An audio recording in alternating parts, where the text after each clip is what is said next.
So'nggi yillarda elektr va gaz tarmoqlari, podstansiyalar, transformator va gaz taqsimlash qurilmalarini yangilash uchun 30 trillion so'm ajratdik.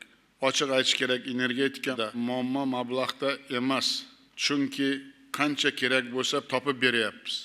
Muammo tizimni boshqaruvda barcha hududlarda bir xil tarmoq bo'lgani bilan qaysidir tuman yaxshi ishlayapti, boshqasida doim avariya. Chunki talab, nazorat, intizom har xil. Energetika vazirligi uni Quyibug'indagi rahbarlar ijro va mas'uliyati mutlaqo yetishmaydi emas, yo'q desak to'g'ri bo'ladi. Shuning uchun odamlar ham, tadbirkorlar ham energetika tizimiga mas'ul bo'lgan rahbarlarning hozirgi ishdan mutlaqo norozi.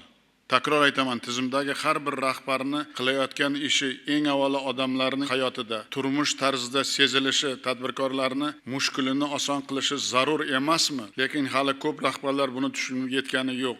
Har yili yoz va qishda o'nlab podstansiyalarda avariya bo'layapti, yuzlab transformatorlar yonib ketyapti.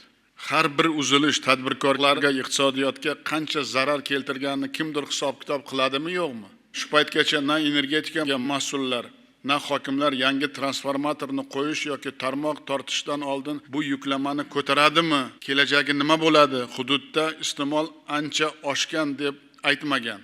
So'nggi yillarda Shirin shahri, Yangi Hayot, Yakkasaroy va Ohangaron tumanida elektr iste'moli 2 karradan ziyod oshgan. Hokimlar energiya iste'moli balansini aniq bilmagani uchun milliard mablag' havoga ketyapti. Qaysi hokimda infratuzilmani yaxshilash bo'yicha aniq hisob-kitob bor? Bu savolga javob yo'q. Tarmoqdagi yo'qotishlar 17.2% tashkil qilyapti. O'tgan 6 oyda 8 milliard kilovat soat yo'qotish bo'ldi. Ayniqsa Andijon shahri, Asaka, Yangiobod, Koson, Ko'kdala, Boysun, Oltinsoy, Qo'shtepa, Toshloq, Qo'shrobod va Samarqand tumanlarida bu ko'rsatkich 25% dan yuqori.